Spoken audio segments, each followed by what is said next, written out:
Time check natin ngayon ay 12 ng tanghali. Kali update ko lang yung mga ginagawa rito, mga nagpapalitada. Tsaka binigyan ko rin ng pagkain. Tignan natin yung tubig kung malamig. Yan, tama, may malamig pa.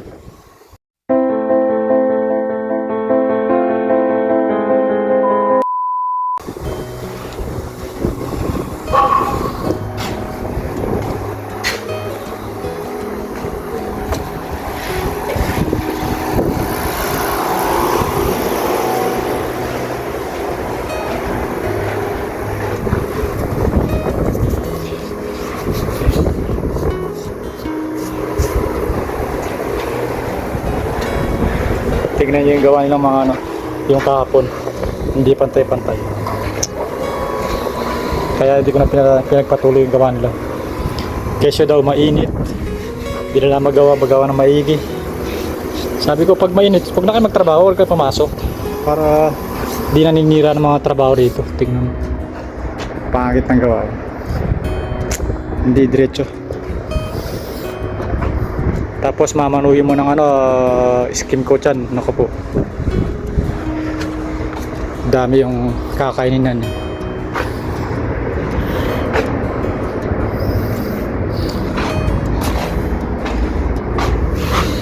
Pangit, di diretso. Kahit kapain mo, wala, may nakaumbok. Ayan o, may guhit-guhit.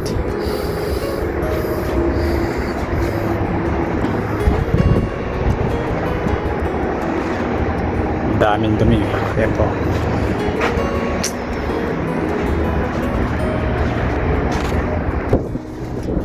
Pag dumating yung nakontrata rito, ipapano ko rito, papalinis ko rin dito. Tingnan ang dumi yun. Sila magtatanggal, hindi ako.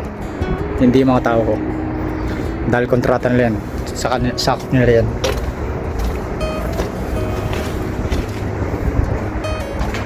Ayan, kung hindi lang ako dumating dito, hindi nila lilinisin na maigi.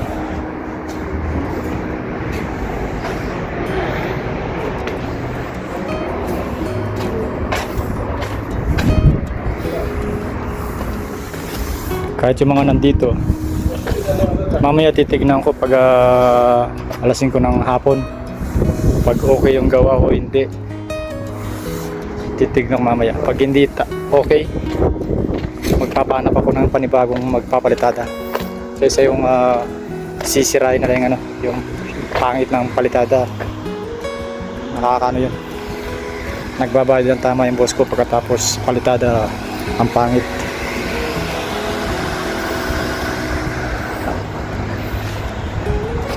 So ngayon yung trabaho rito, natigil ko na rito kasi may urgent ako doon sa baba.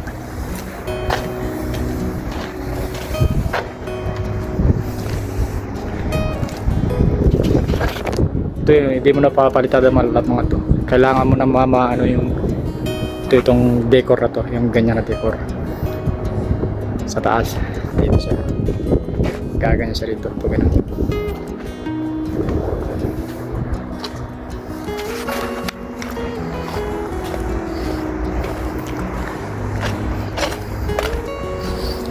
Ito, kaya hindi ko muna pinano to, binubungan dahil tinakpan man. Kasi pag nagpalitada sila, sigurado malamang madudumi yan lahat yan. Pati yung mga nandito.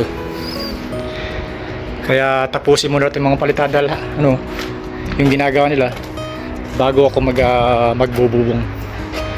Kaysa masira naman yung mga sandwich panel na nakapintura. Masisira lang talaga. Kahit yung halimbawa, kung halimbawa nailagay na ng tower yun, yung mga decor sa taas, kailangan lang matapos din, palitada rin. Once na nailagay ko yung dun, yung bubong, tapos magpapalitada sila, sisirain at masisirain. Kahit may plywood o ano man, o kaya plastic, masisira yung kakalawangin kagad yung sandwich na yun, yung sandwich panel na yan. Kasi lang yan manipis lang yun, yung yero nyan. Maano lang ng konti na semento, kalawangin kagad.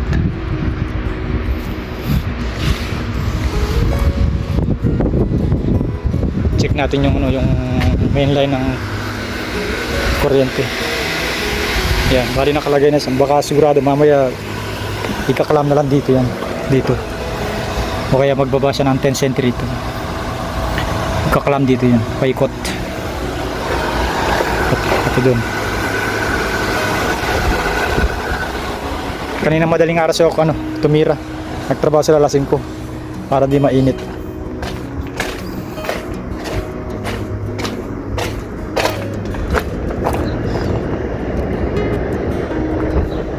Ayan, yung kanina nakabalagbag yung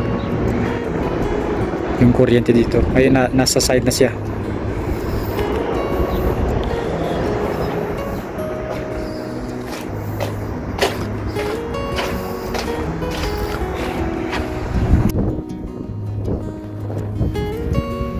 Check natin ngayon na 3:35 na lang.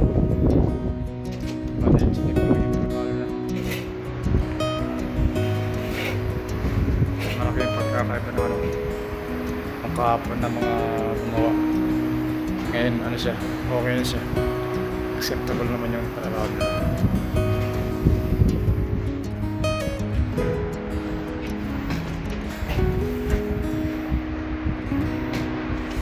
ito na ito, minor lang ito kaya may matatakpan naman ako din puti or escape code o ano mang ano.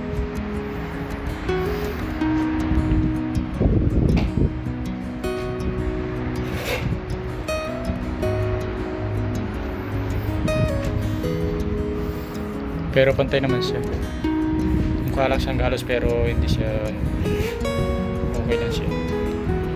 Ito mga socket to, yung mga buds na yun, pati mo ngayon ito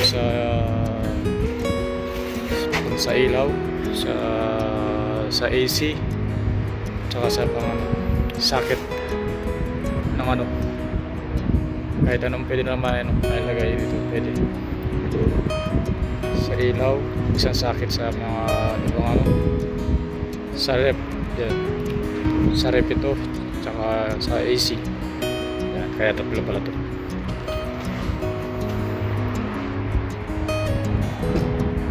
Ayos na, bali sila yung babalik ulit bukas, pero kayo pinagpapatuloy nito sa kabila dito yung natira lang kahapon.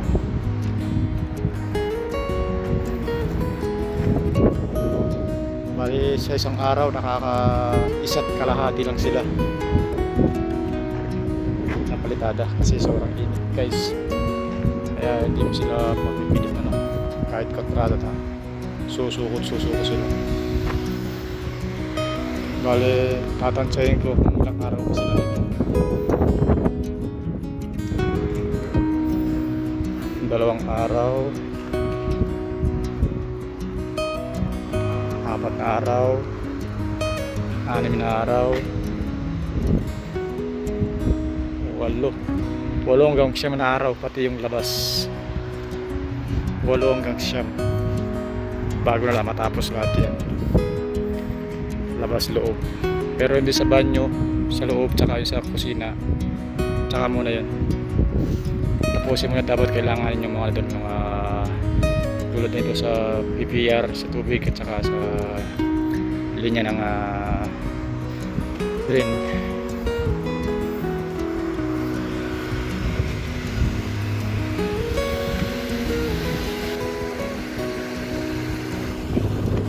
Baka mamaya babanat yung electrician para mailagay dito yung kuryente.